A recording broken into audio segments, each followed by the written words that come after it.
पग पग पर है संग तुम्हारे अन्नदाता। लहू किसानों का बन के पसीना सींचता है धरती का सीना। मेहनत का तेरी हक दिलवाने, नई तकनीक नई खोज बताने। पशुधन को गुणवान बनाना, पौध सुरक्षा को सिखलाना, खेती के सब गुर समझाने, भारत का सरताज बनाने। आठों पहर है संग तुम्हारे अन्नदाता अन्नदाता।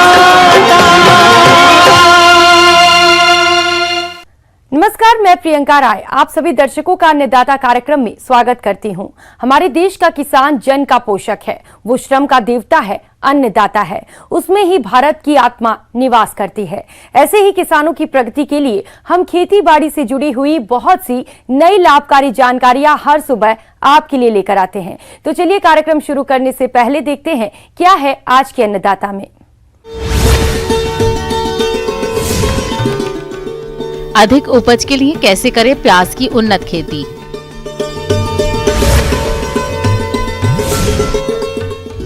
लेयर मुर्गियों का पालन करके कमाएं अच्छी आय।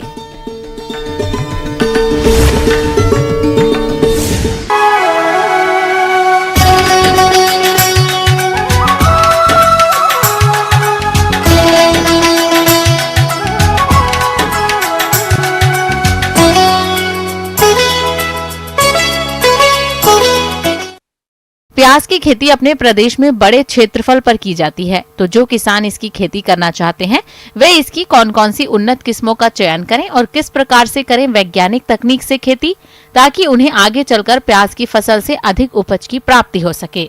तो आइए इस बारे में जानकारी के लिए मिलते हैं डॉक्टर आरबी सिंह से।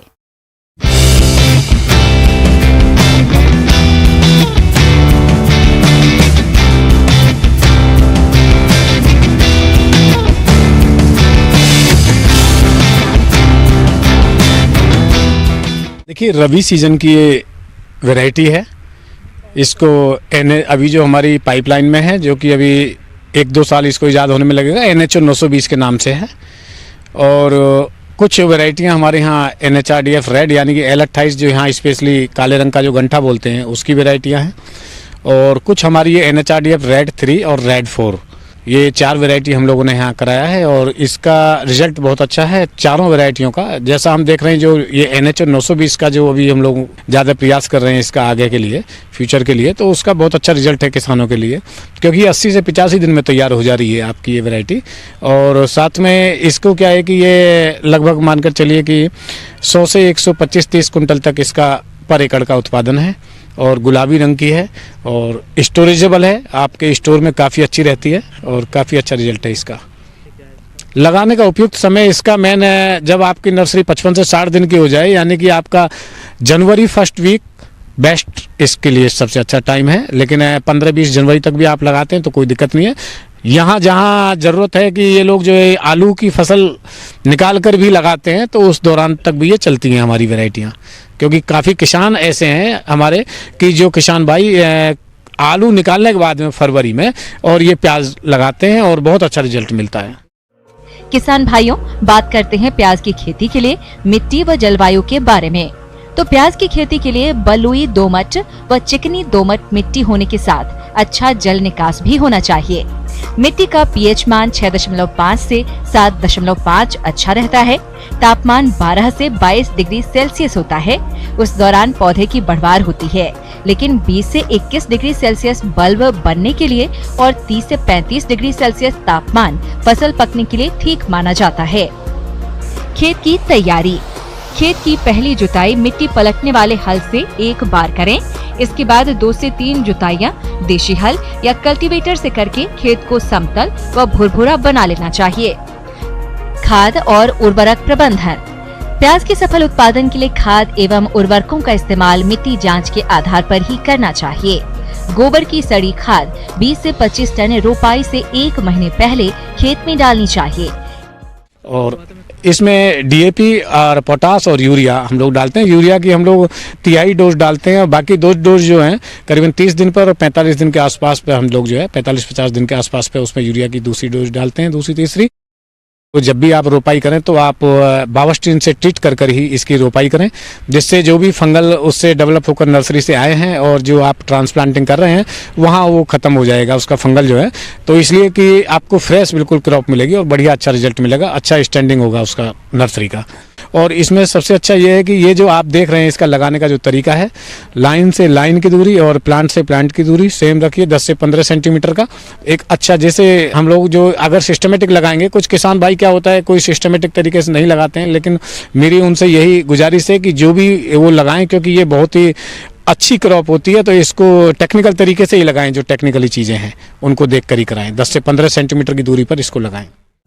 सिंचाई। प्याज की रोपाई के बाद खेत में हल्की सिंचाई कर देनी चाहिए। इसके बाद आवश्यकता अनुसार 10 से 12 दिनों के अंतर पर सिंचाई करनी चाहिए और इस बात का ध्यान रखना चाहिए कि शकलकंद बनने के समय पानी की कमी नहीं होनी चाहिए। देखिए, फार्मर्स के पास कौन सी सिंचाई का सुविधा उपलब्ध है मेन उसके ऊपर डिपेंड करता है। जैसे हमारे फार्म पर मैक्सिमम सारी क्रॉप जो है सब ड्रिप से हम लोग सिंचाई करते हैं और ड्रिप से काफ़ी अच्छा रिजल्ट मिलता है और हमें जितनी प्लांट को ज़रूरत होती है सिंचाई की हम उतना ही पानी दे पाते हैं ड्रिप से।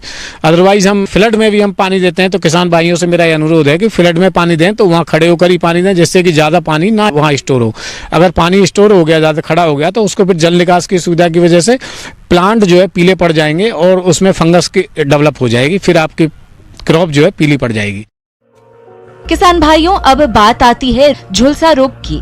यह रोग पहले पत्तियों और डंठलों पर छोटे छोटे सफेद और हल्के पीले धब्बों में आता है। रोग का प्रकोप बढ़ने पर बड़े भूरे रंग के धब्बों में ये बदल जाता है, जिसके कारण फसल की पत्तियां सूख जाती हैं और कंदों का विकास नहीं हो पाता है। इसके नियंत्रण हेतु स्वस्थ एवं रोग प्रतिरोधी प्रजातियों का चुनाव करें, खेत में फसल चक्र अपनाएं तथा खड़ी फसल में रासायनिक नियंत्रण के लिए कॉपर ऑक्सीक्लोराइड 3 ग्राम दवा का प्रति लीटर पानी के हिसाब से घोल बनाकर 15 दिन के अंतराल पर 2 से 3 बार छिड़काव करें, जिससे इस रोग पर नियंत्रण पाया जा सकता है। और 25-30 दिन बाद जैसा मौसम, अगर बदली का मौसम आता है तो इसमें थ्रिप्स का अटैक आएगा 35-40 दिन के आसपास में। तो थ्रिप्स के लिए आप जो है आप इसका कोई डेसिस कोई इंसेक्टिसाइड आप डालिए और साथ में आप बावस्टीन वगैरह का भी स्प्रे कर और साथ में स्टिकर जरूर लें। स्टिकर लेने से क्या होगा, जो आप प्लांट पर दवाई का स्प्रे जो होता है तो वो डायरेक्ट जो है जमीन पर नहीं जाएगा, वो प्लांट से टच में रहेगा। प्लांट से टच में रहेगा तो उसके जितने डिजीज इंसेक्ट हैं वो सब खत्म होंगे। किसान भाइयों, अब लेते हैं एक छोटा सा ब्रेक।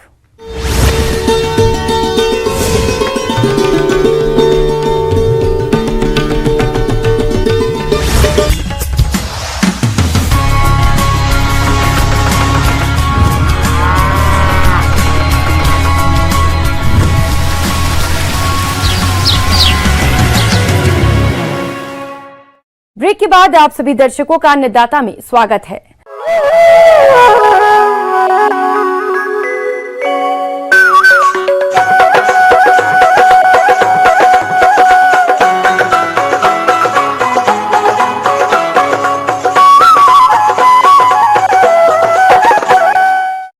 किसान भाइयों, अगर आप खेती के साथ कोई व्यवसाय करना चाहते हो तो इसके लिए लेयर पोल्ट्री फार्मिंग एक अच्छा विकल्प है।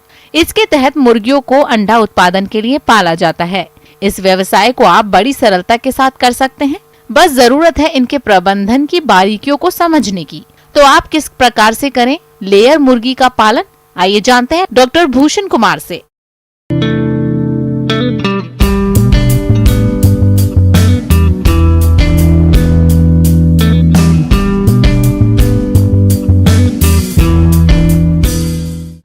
नमस्कार पशुपालक भाइयों, आज की हमारी जानकारी उन पशुपालक भाइयों के लिए है जो कि मुर्गी पालन व्यवसाय से जुड़ना चाहते हैं या फिर जुड़े हुए हैं। जो अंडे उत्पादन के लिए जो लेयर फार्मिंग करना चाहते हैं उनका बहुत ही उज्जवल भविष्य है इस क्षेत्र में।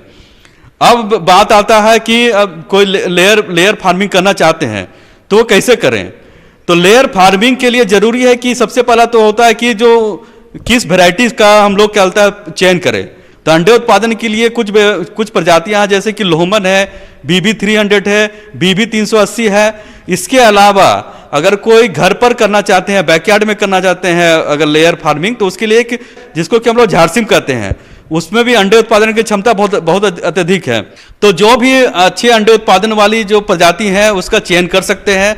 जो इन प्रजातियों का जो एवरेज अंडा उत्पादन होता है वो 280 से लेकर 350 तक हो सकता है। आज के दौर में अंडे की डिमांड इतनी बढ़ गई है कि अंडे की पूर्ति कर पाना मुश्किल भी हो गया है, क्योंकि अंडे से हमें भरपूर प्रोटीन, कैल्शियम और ओमेगा 3 मिल जाता है, जो कि हमारे स्वास्थ्य के लिए बहुत ही ज्यादा लाभदायक होता है। ऐसे में लोगों के मन में लेयर पोल्ट्री फार्म के प्रति रुझान बढ़ रहा है। लेयर मुर्गी पालन का अर्थ है व्यावसायिक अंडा उत्पादन के उद्देश्य से मुर्गियों का पालन करना। लेयर मुर्गियां ऐसी विशेष नस्ल है जिन्हें एक दिन की उम्र से ही पालने की जरूरत होती है। ये मुर्गियां 18 से 19 सप्ताह की उम्र से व्यावसायिक रूप से अंडे देना शुरू कर देती हैं और 72 से 78 सप्ताह की आयु तक लगातार अंडे देना जारी रखती हैं। अब दूसरा बात होता है कि इसका आवास किस तरह से निर्माण किया जाए। तो लेयर फार्मिंग जो हम कर सकते हैं वो 2 तरह से कर सकते हैं। एक तो डीप लिटर सिस्टम में कर सकते हैं और दूसरा एक है कि केज सिस्टम में हम लोग बैटरी सिस्टम या केज सिस्टम जिसको कहते हैं वो केज के थ्रू हम कर सकते हैं।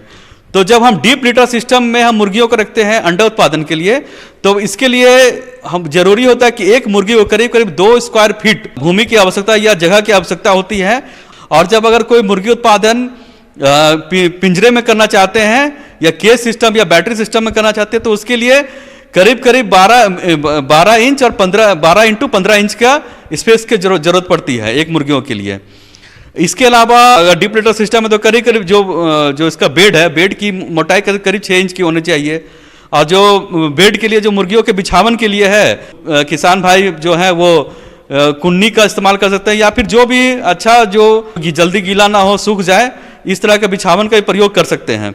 और इसमें नमी का विशेष तौर पर ध्यान रखना चाहिए और नियमित तौर पर जो मुर्गियों का बिछावन है उसको बदलते रहना चाहिए। लेयर पोल्ट्री फार्मिंग के लिए मुख्य और सबसे महत्वपूर्ण बात एक उपयुक्त भूमि का चयन करना है और यह इस व्यवसाय का सबसे महंगा हिस्सा है। व्यावसायिक मुर्गी पालन के लिए यदि आपके पास अपनी खुद की भूमि है तो बेहतर रहता है। भूमि का क्षेत्र पक्षियों की संख्या पर निर्भर करता है। पोल्ट्री फार्मिंग के लिए जगह चुनते समय कुछ बातों का खास ध्यान रखें। मसलन ग्रामीण क्षेत्रों में पोल्ट्री फार्मिंग करें क्योंकि ग्रामीण क्षेत्रों में भूमि और श्रम अपेक्षाकृत सस्ते हैं। कोशिश करें कि जगह प्रदूषण मुक्त हो, साथ ही चयनित स्थान पर पर्याप्त मात्रा में ताजे और साफ पानी का स्रोत हो। इतना ही नहीं, उस स्थान से शहर में परिवहन व्यवस्था पर भी ध्यान दें और अगर आपके द्वारा चुने गए स्थान के पास ही मार्केट हो तो काफी अच्छा रहेगा। इससे आपका परिवहन का व्यय काफी हद तक बच जाएगा। आमतौर पर मुर्गियों से ज्यादा अंडा उत्पादन प्राप्त करने के लिए उन्हें उचित देखभाल और प्रबंधन की जरूरत होती है। इसके लिए वेंटिलेशन सिस्टम और तापमान प्रबंधन सही तरीके से करना चाहिए और सही वेंटिलेशन के लिए बड़े आकार की खिड़कियां या दरवाजों को बनवाना चाहिए जिन्हें आवश्यकता पड़ने पर खोला जा सके। इसके अलावा जो लेयर जो मुर्गियों के लिए जो आवास बनाए तो यह जरूरी है कि वो शोरगुल से दूर रहे, क्योंकि शोरगुल अगर अत्यधिक होगा तो मुर्गियां इस परिस्थिति में अंडे उत्पादन अच्छा नहीं कर पाती हैं। और उसके अलावा है कि मुर्गियों को जो अंडा उत्पादन करने वाली मुर्गियां हैं उन्हें करीब 14 घंटे प्रकाश की आवश्यकता होती है। तो अगर आवास इस तरह से होना चाहिए कि जहां पर कि सूर्य की प्रकाश अधिकतम मिल सके। अगर नहीं मिल पाए तो तब हमें क्या होता है, जो कृत्रिम रोशनी या बल्ब लगा के प्रकाश की कमी को पूरा करना चाहिए। अब इसके बाद आता है खान पान। खान पान बहुत ही जरूरी है मुर्गियों में खासकर जो लेयर मुर्गियां हैं उसमें क्या होता है वो कुछ कैटेगरी में वो क्या होता है उसको बांट सकते हैं हम खान पान के लिए कि जब शुरू में जब ब्रूडर हो गया, जब शुरुआत में हो गया, जब ब्रूडर हो गया, ग्रोवर हो गया, उसके बाद आता है लेयर। और लेयर जो मुर्गियों का जो जब लेयर ग्रुप में आता है तो करीब इस टाइम इसका 18 से 20 सप्ताह की उम्र से मुर्गियां अपना अंडा उत्पादन शुरू करती है। तो ये जरूरी है कि कम से कम 22% प्रोटीन युक्त आहार बाजार में उपलब्ध बहुत सारे उपलब्ध आहार हैं, उसका उपयोग वो लोग कर सकते हैं। इसके अलावा घर में भी मक्के और मिनरल मिक्सचर वैकल्पिक व्यवस्था उनके पास है तो उसके अनुसार वो कर सकते हैं, पर कैल्शियम नियमित रूप से जरूर दें। आप अपने स्थानीय बाजार से आहार खरीद सकते हैं या अपने घर पर फीड बना सकते हैं। आहार में प्रोटीन और खनिज लेयर मुर्गियों के लिए बहुत आवश्यक है। जन्म के बाद 2 सप्ताह तक उन्हें कम से कम 2% कैल्शियम दें और बाद में 8 सप्ताह तक स्टार्टर फीड खिलाएं। फिर 18 सप्ताह के होने तक उन्हें दिन में 2 या 3 बार आहार दें। उनकी उम्र और वजन के अनुसार लेयर पोल्ट्री दाना मिश्रण दें और मुर्गियों की मांग के अनुसार पर्याप्त पानी उपलब्ध कराएं। इसके अलावा है कि जो टीकाकरण और क्या बोलता है और जो कृमिनाशक है, कृमिनाशक बहुत ही आवश्यक है कि मुर्गियों में क्या होता है कि अंतःपरजीवी का बहुत ज़्यादा प्रकोप होता है, तब उसके लिए नियमित रूप से क्या होता है कृमिनाशक मुर्गियों को देते रहना चाहिए। और टीकाकरण ये भी बहुत ही आवश्यक है कि मुर्गी पालक भाई जो हैं अपने मुर्गियों के नियमित अंतराल पर टीकाकरण, अपने नज़दीक के जो भी पशु चिकित्सक हैं उनसे सलाह लेकर टीकाकरण और कृमिनाशक का उपयोग जरूर करें। और उसके बाद होता है कि जब मुर्गियां अंडे का उत्पादन करती है तो अंडे का सही तरीका से कलेक्शन जो है वो जरूरी होता है। तो कम से कम 2 बार दिन में जरूर अंडे का कलेक्शन करना चाहिए। अंडे में किसी प्रकार की गंदगी लगी हुई है तो उसको तुरंत ही साफ पानी से धो लेना चाहिए, साफ कर लेना चाहिए और रेफ्रिजरेट कर देना चाहिए। तो ये सब मुख्य सावधानियां हैं जो कि प्रबंधन के लिए बहुत ही आवश्यक है। जो मुर्गी पालक भाई इसके लिए जो अंडा उत्पादन के लिए मुर्गी पालन करना चाहते हैं, अगर पशुपालक भाई जो मुर्गी पालन से जुड़े हुए अगर इन सब बातों का ध्यान रखेंगे तो हमें पूरी आशा है कि वो अपने मुर्गी पालन व्यवसाय से अधिक मुनाफा कमा सकते हैं। नमस्कार। आगे और भी हैं खेती बाड़ी से जुड़ी हुई बहुत सी रोचक जानकारियां। यहां रुकेंगे एक और ब्रेक के लिए।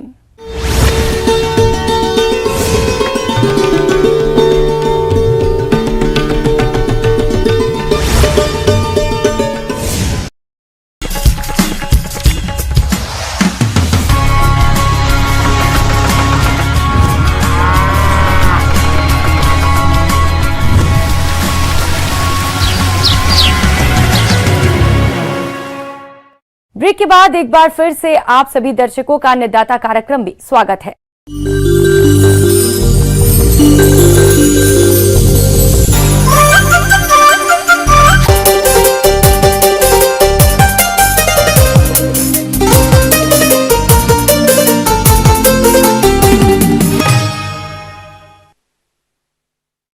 दलहनी फसलों में मसूर का विशेष स्थान है और जिन किसानों ने मसूर की फसल लगा रखी है उनकी फसल बढ़वार की अवस्था पर है, जिसमें इस समय कुछ कार्यों को करना जरूरी है। तो फसल की अच्छी बढ़वार के लिए कौन कौन से कार्यों को करें, इस बारे में जानकारी के लिए देखिए हमारी ये खास रिपोर्ट।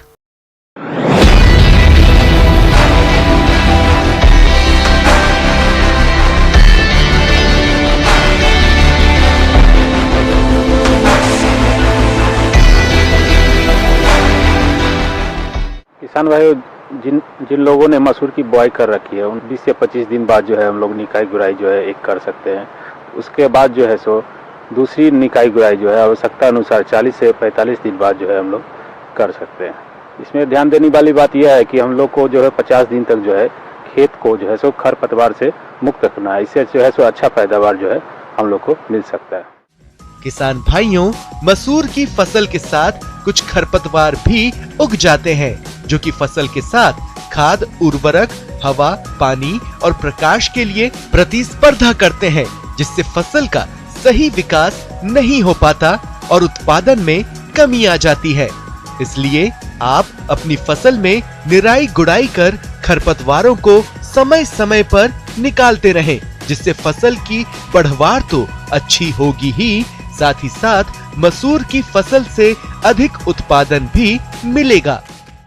किसान भाई जो है सो इसमें जो है सो खाद की बात करें तो इसमें जो है सो 5 केजी प्रति हेक्टेयर के हिसाब से जो है सो हम लोग सो बोरिक्स का जो है स्प्रे से 30 से 40 दिन बाद जो है सो कर सकते हैं। इसके अलावा जो अगर सिंचाई की बात करें तो इसमें सिंचाई जो है सो 45 से 50 दिन बाद हल्की सिंचाई कर सकते हैं, जिसमें हम लोग का जो है सो फली में दाना आने लगता है, उसमें हम लोग हल्की सिंचाई कर सकते हैं। और इसमें जो है सो कीट की बात करें तो इसमें 2 प्रकार के कीट लगते हैं। पहला है फली छेदक। इसके उपचार के लिए जो है हम लोग जो है सो प्रोपेनोफॉस 2 ग्राम प्रति लीटर के हिसाब से जो है सो हम लोग खेत में छिड़काव कर सकते हैं। दूसरा हम लोग जिसको एफिड कहते हैं, इसको माहो भी कहा जाता है, वो उसके लिए जो है सो हम लोग जो है सो उपचार के लिए जो है सो इमिडाक्लोरोपिड जो है सो 0.3 ml प्रति लीटर के हिसाब से जो है सो हम लोग खेत में छिड़काव करके उपचार कर सकते हैं। इसके अलावा जो है सो मसूर में जो है सो फफूंद जनित बीमारियों का जो है प्रकोप देखा गया है। इसमें जो पहला है जिसको हम लोग रस्ट कहते हैं, रतुआ भी इसको हिंदी में कहते हैं, इसके लिए जो है सो हम लोग जो है सो उपचार के लिए जो है सो जो मैंकोजेब 2 ग्राम प्रति लीटर पानी में घोल बना के जो है सो खेत में अगर देखा जाए तो स्प्रे कर सकते हैं। उसके अलावा जो रस्ट से बहुत सारी रेसिस्टेंट वैरायटियाँ हैं जैसे हल 57, IPL 220 का हम लोग जो है उपयोग कर सकते हैं। इसके अलावा जो है सो विल्ट एक बीमारी है जिसको उकटा रोग भी कहा जाता है, उसके लिए जो है सो हम लोग जो है सो रेसिस्टेंट वैरायटी का जो है सो हम लोग जो है सो उपयोग कर सकते हैं और फफूंदी नाशक का भी हम लोग स्प्रे कर सकते हैं। किसान भाइयों, खड़ी फसल में उकठा रोग का प्रकोप दिखाई देने पर रोग ग्रसित पौधों को सावधानी पूर्वक उखाड़कर नष्ट करें। उकठा रोग रोधी किस्मों का चयन करें। बीज को बुआई से पहले 5 ग्राम ट्राइकोडर्मा विरिडी से प्रति किलो बीज को उपचारित करें। इसके अलावा उचित फसल चक्र अपनाएं। हम लोग का मसूर जब 75 से 80% में फलियां जब तैयार हो जाए तो हम लोग इसका जो है सो हार्वेस्टिंग कर सकते हैं। इसका जो उपज है वो लगभग 25 क्विंटल प्रति हेक्टेयर के हिसाब से हम लोग का जो अच्छे प्रभेद लेने पे जो है सो आ जाता है।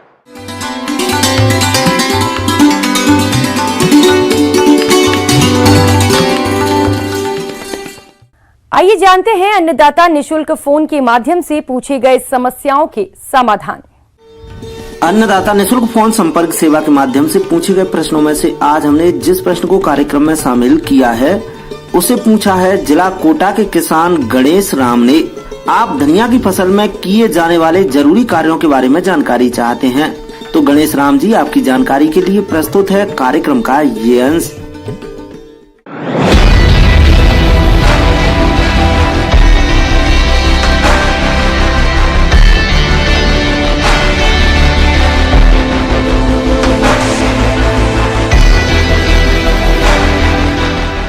वर्तमान समय में धनिया की जो फसल है वो बढ़वार की अवस्था में होगी और लगभग 2 माह की हो चुकी होगी।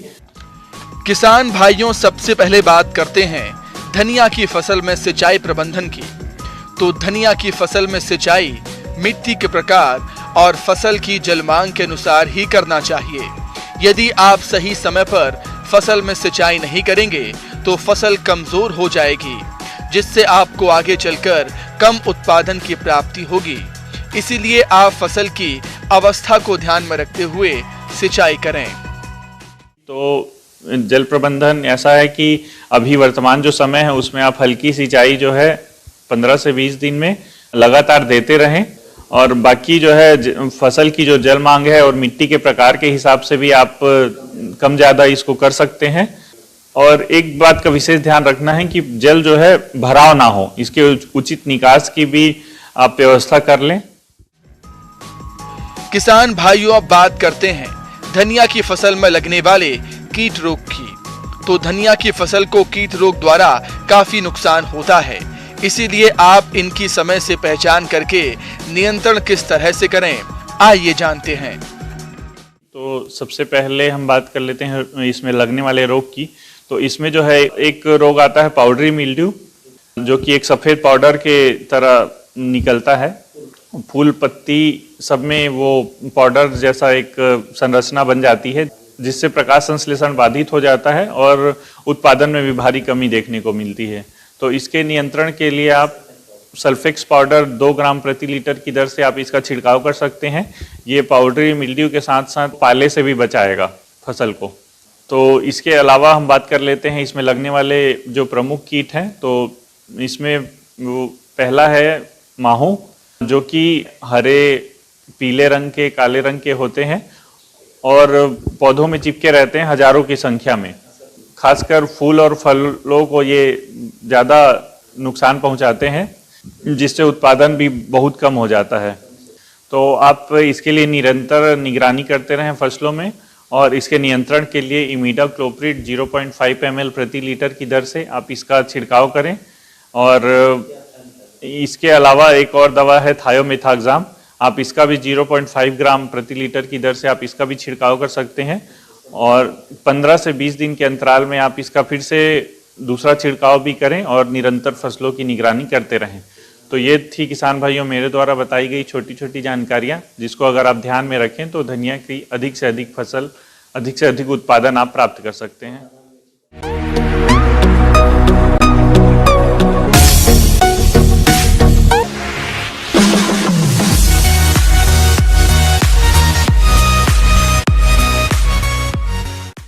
एक नजर डालते हैं राज्य की कुछ मंडियों के प्रमुख फसलों के भाव पर।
किसान भाइयों, कृषि संबंधित समस्या और सुझावों के लिए आप हमें इस पते पर संपर्क कर सकते हैं।